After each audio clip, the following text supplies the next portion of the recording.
भजन संहिता 110 उसकी 1 और 2 आयत को आज हम पढ़ेंगे। उसमें लिखा है, मेरे प्रभु की यहोवा की वाणी ये है कि तू मेरे दाहिने बैठ जब तक कि मैं तेरे शत्रुओं को तेरे चरणों की चौकी ना कर दूं।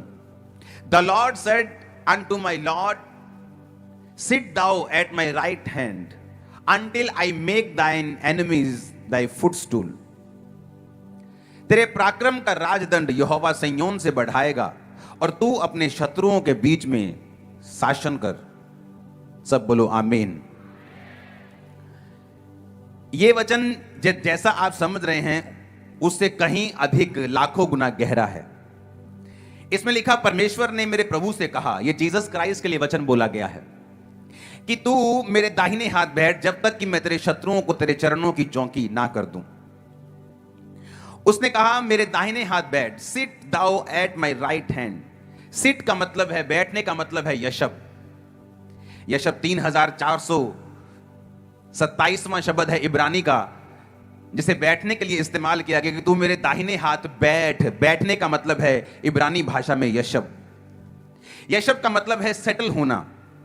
यशब का मतलब है कि परमेश्वर के दाहिने हाथ पे सेटल हो जाना, अपने आप को ठहरा लेना, अपने आप को वहां सेटल कर लेना। एक होता है कि आपके मन में डाउट है कि पता नहीं परमेश्वर ने मेरा काम करना है कि नहीं करना, क्या मैं पवित्रताई में जीऊं या ना जीऊं, क्या मुझे और भी जगह जाना चाहिए, क्या मुझे और भी विकल्प खोजने चाहिए कि नहीं खोजने चाहिए। यह वचन उन लोगों के लिए नहीं है। परमेश्वर ने कहा सिट, मेरे दाहिने हाथ बैठ जा। Sit thou at my right hand. Sit का मतलब है कि मेरे दाहिने यशब, उसने कहा मेरे दाहिने हाथ यशब कर, यानी सेटल हो जा। दाहिने हाथ का मतलब क्या है? यशब का मतलब है कि टू रिमेन सेटल, अपने आप को सेटल कर लेना, अपने आप को बांध लेना। ऐसा बांध लेना कि फिर आपके पास, आपके दिल में और कोई भी विकल्प नहीं है। आप ये नहीं सोच रहे हो कि अगर परमेश्वर काम नहीं करेगा तो मेरे पास ये एक ऑप्शन है, अगर परमेश्वर ऐसा नहीं करेगा तो मैं यहां चला जाऊंगा। ये उन लोगों के लिए वचन नहीं है। इसीलिए आप ये नोटिस करते हैं कि क्रिश्चियनिटी में हर एक व्यक्ति जीत की गवाही के साथ खड़ा नहीं होता। हर एक पास्टर भी ऐसी गवाहियों के साथ खड़ा नहीं होता, क्योंकि ये एक चुनाव है।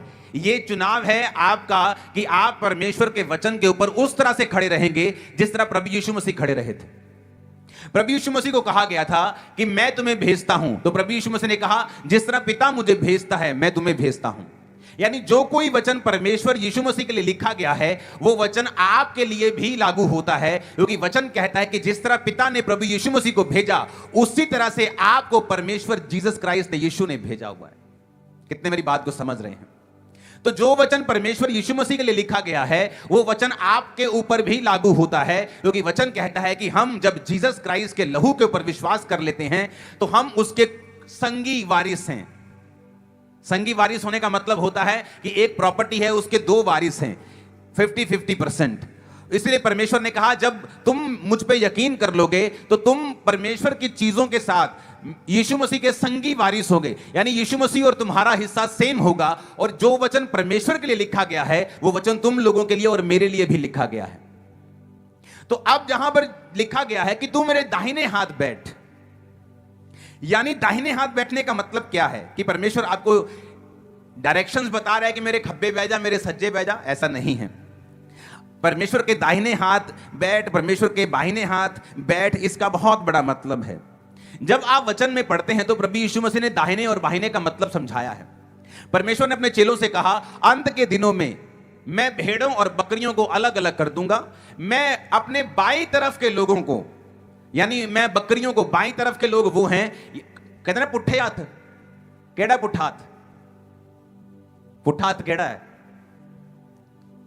भैनों ਨੂੰ ज्यादा पता होना, जो लड़दियों दी तुरे पुट्ठे हाथ दी चपेट मारो। हाँ तो पुट्ठा हाथ केड़ा है? खब्बा। हाँ, इन्हें पुट्ठा क्यों कहते? परमेश्वर ने कहा जो पुट्ठे लोग होंगे, जो गलत लोग होंगे, जो शिक्षाओं पर नहीं चले, वचन को मानकर भी व्यभिचार किया, वचन को मान के भी चोरी की है, वचन को मान के भी वो परमेश्वर के वचनों के ऊपर जिन्होंने मन नहीं लगाया, मैं उन बकरियों से जो लेफ्ट हैंड साइड होंगी बोलूंगा कि जाओ और उस नरक के लिए जो तुम्हारे लिए तैयार किया गया, और अपनी भेड़ों को जो दाहिने हाथ बैठी होंगी, मैं उन दाहिने हाथ वाले लोगों से कहूंगा जाओ उस स्वर्ग के लिए जो तुम्हारे लिए तैयार किया गया है। बाहिने दाहिने का मतलब यह नहीं कि आप चर्च में अगर बाहिने हाथ बैठे हैं आप गलत हैं, नहीं, यह मतलब नहीं है।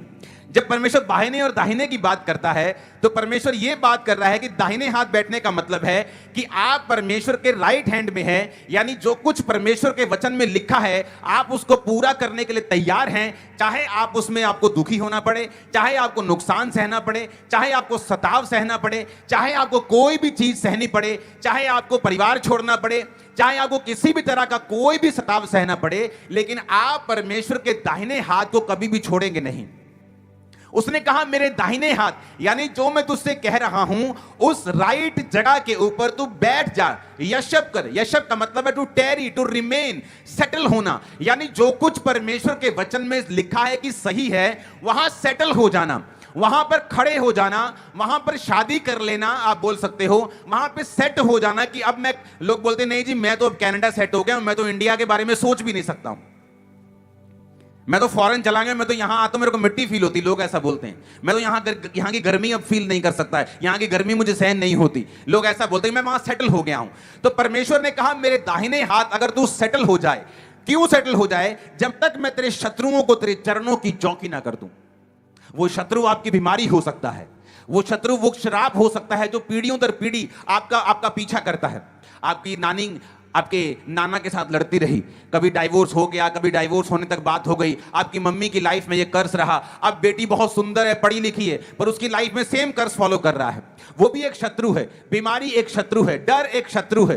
परमेश्वर ने कहा अगर तू मेरे दाहिने हाथ सेटल हो जाएगा, सेटल होने का मतलब कि तू सोचेगा नहीं, तेरे दिमाग में दो चित्ता नहीं तू होगा कि मैं बैठूं, मैं पवित्रताई में चलूं या मैं अपने हिसाब से, अगर ऐसा दिमाग तेरा नहीं है, तू सेटल हो चुका है कि मैं बपतिस्मा लूं कि ना लूं, अभी मैं देख लेता हूं, अभी देखता हूं कि परमेश्वर क्या करता है, अब मैं कुछ और सुन लेता हूं। परमेश्वर का ऐसे लोग नहीं जो सेटल हो चुके हैं, उन्होंने अपने आप को सेटल कर लिया कि मैं परमेश्वर के दाहिने हाथ पे यशब, यानी जो कुर्सी विश्वासी की परमेश्वर मुझे सौंपेगा, अब मैं उसे छोड़ूंगा नहीं। परमेश्वर ने कहा अगर तेरा विचार ऐसा बन चुका है तो तू मेरे दाहिने हाथ बैठ, जब तक मैं तेरे शत्रुओं को तेरे चरणों की चौकी ना कर दूं।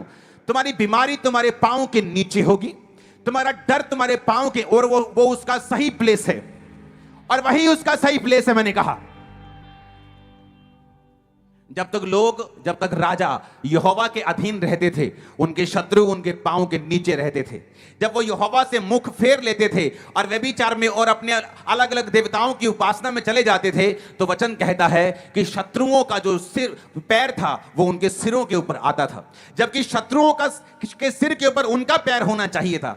क्यों? क्योंकि वचन पूरा होता है, वचन पूरा होता है।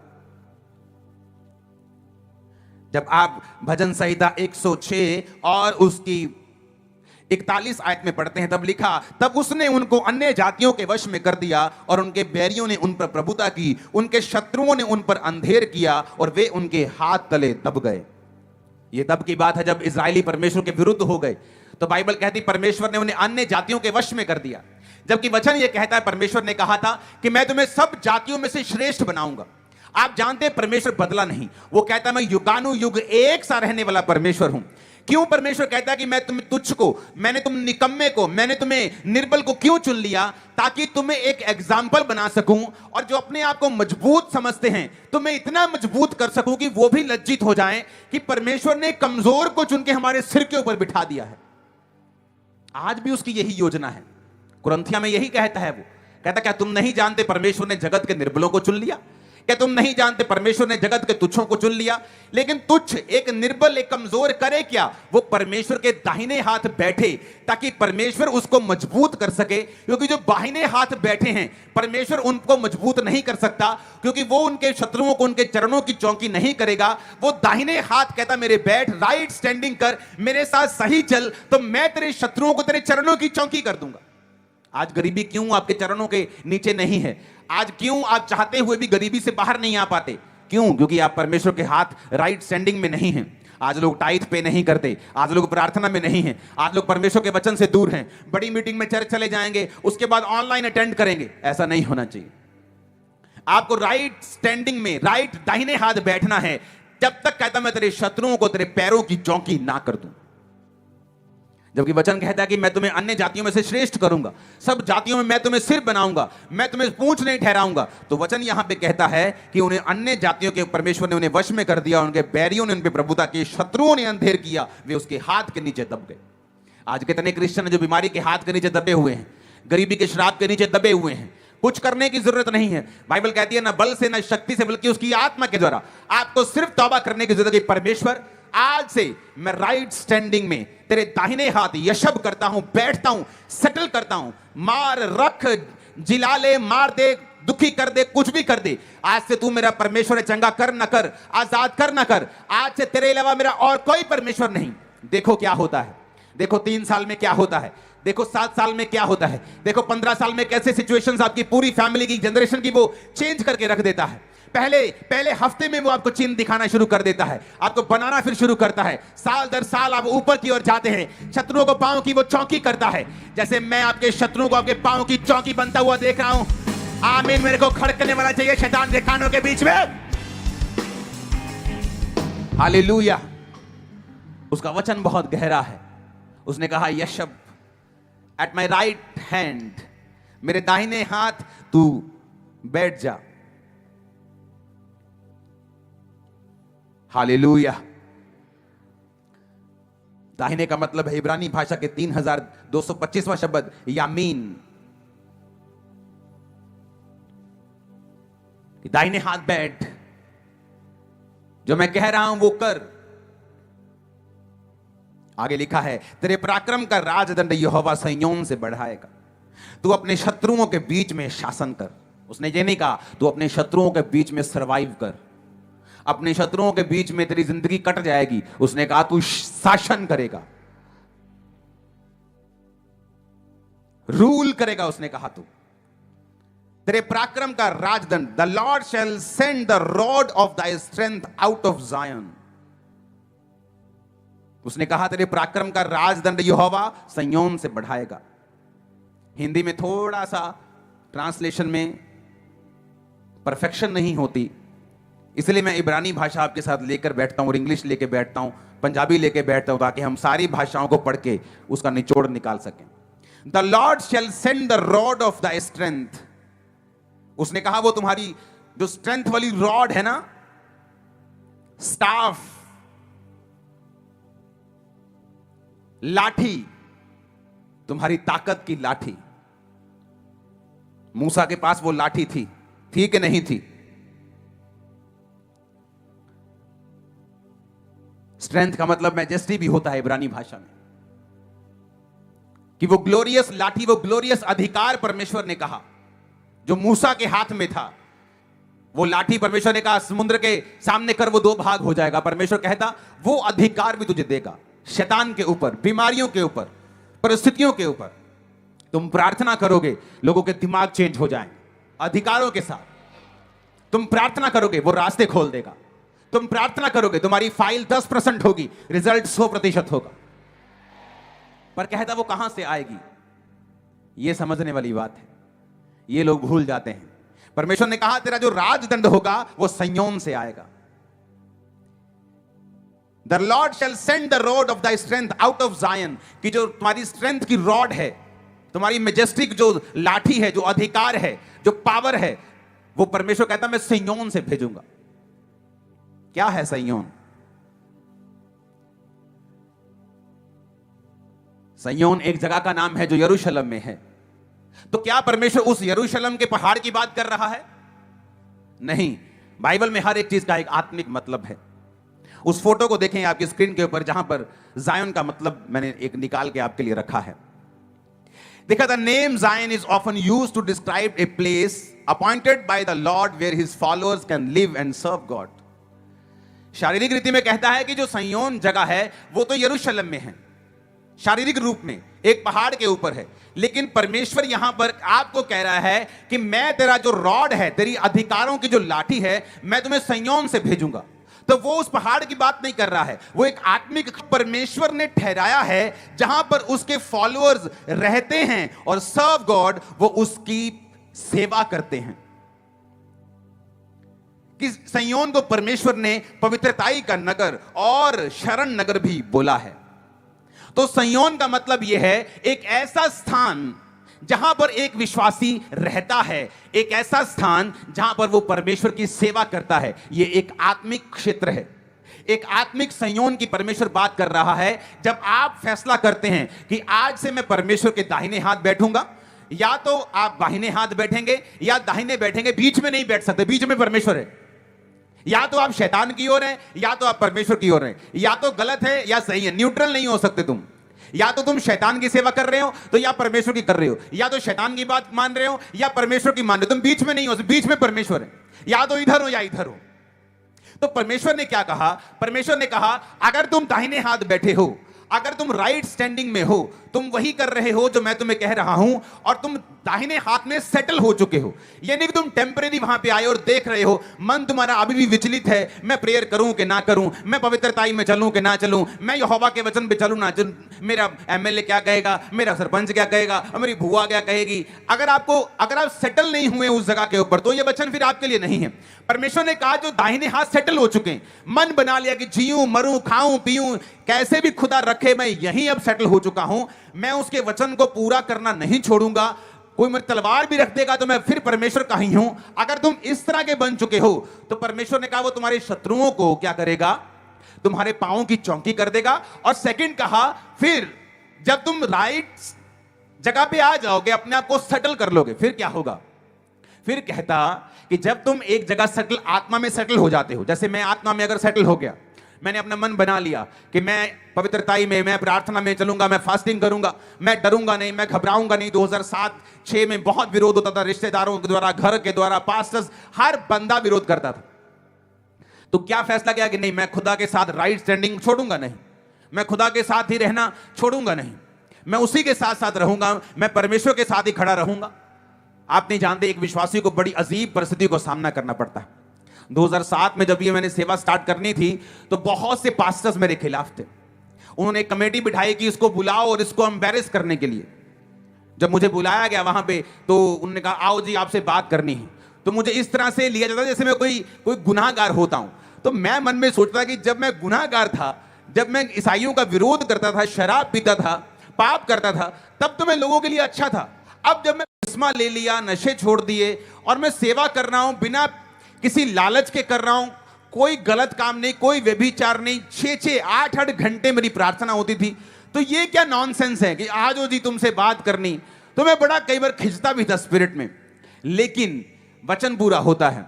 तो मुझे बुलाया गया, वहां पे सब लोग इकट्ठे थे, जो दोष लगाने वाला था या लगाने वाली थी वो भी वहां पे थी।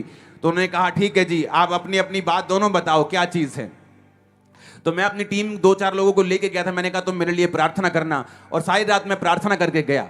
आप इमेजिन करो परमेश्वर का वचन कैसे पूरा हुआ। जब उस बंदे को बोला गया या औरत जो भी वो था, वो बोला गया कि चल खड़ा होके अपने दोष बता, क्या तू चाहता है। आप इमेजिन करना, वो इतना चालाक इंसान है। मैंने इस धरती के ऊपर बहुत कम लोग इतने शारीरिक रूप से चालाक देखे हैं।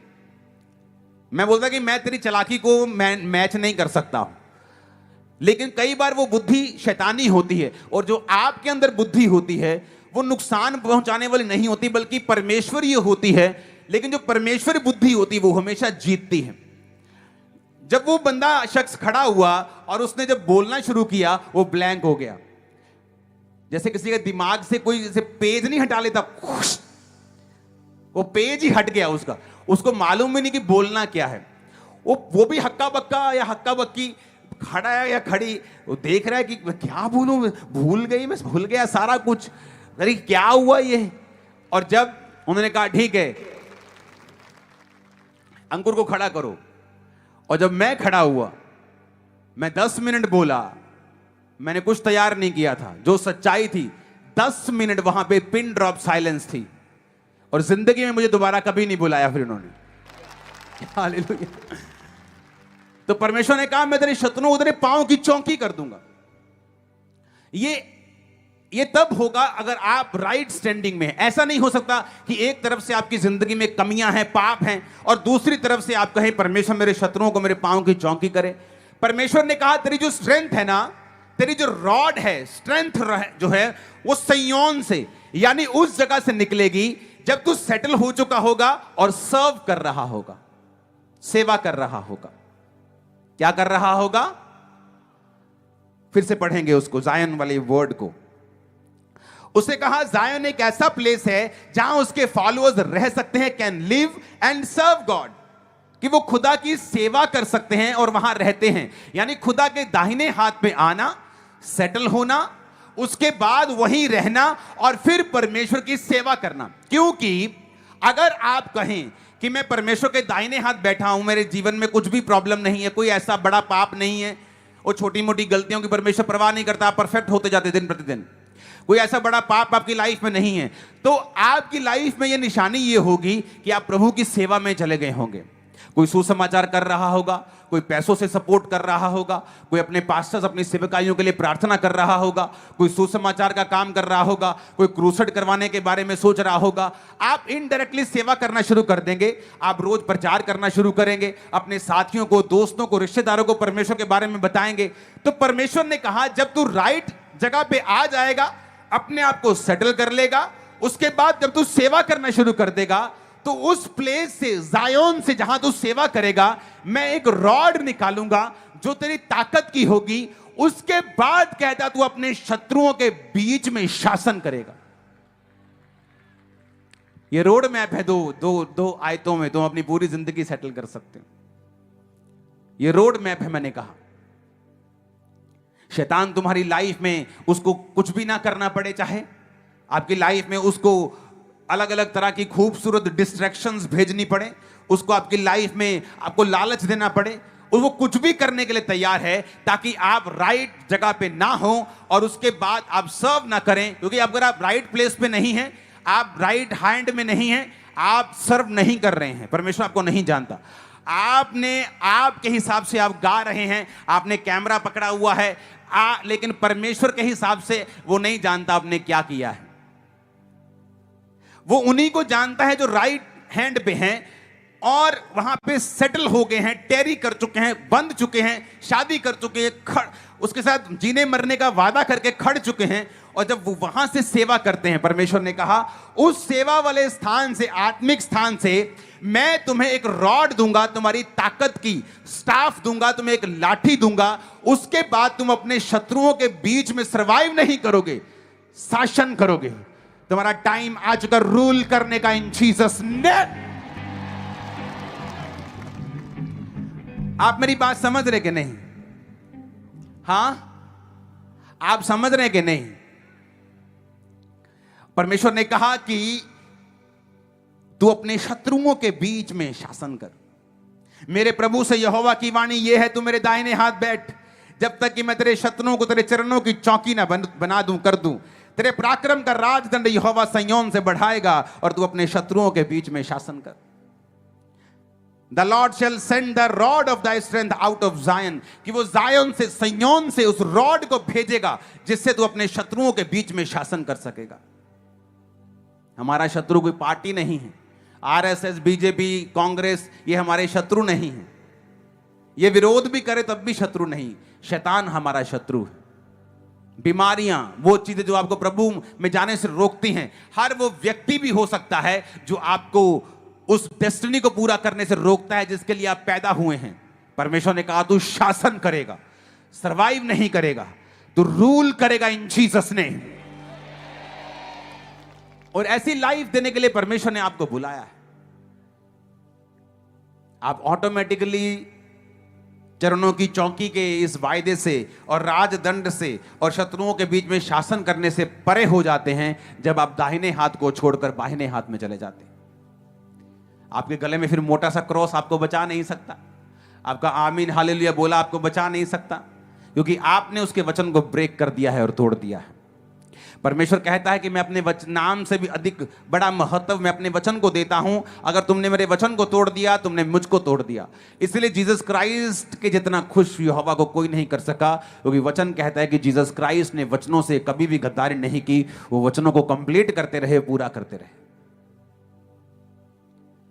हालेलुया। अब आपने देखना है कि मैं वचन पे चलना चाहता हूं कि नहीं। बाइबल स्टडी करें रोज। डेली वाला वचन बहुत जल्दी शुरू हो जाएगा जब ये मीटिंग्स और निकल जाएंगी।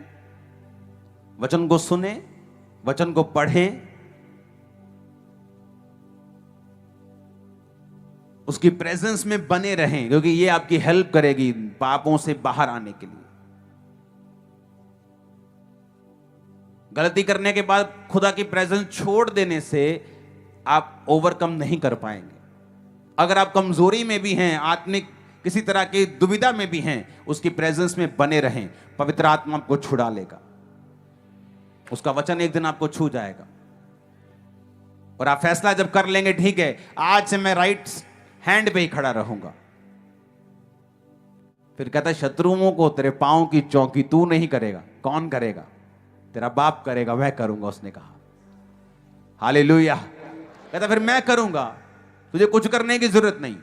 तू अपने शत्रुओं के बीच में शासन कर। एक बार ऊंचा हालेलुया बोलो जरा।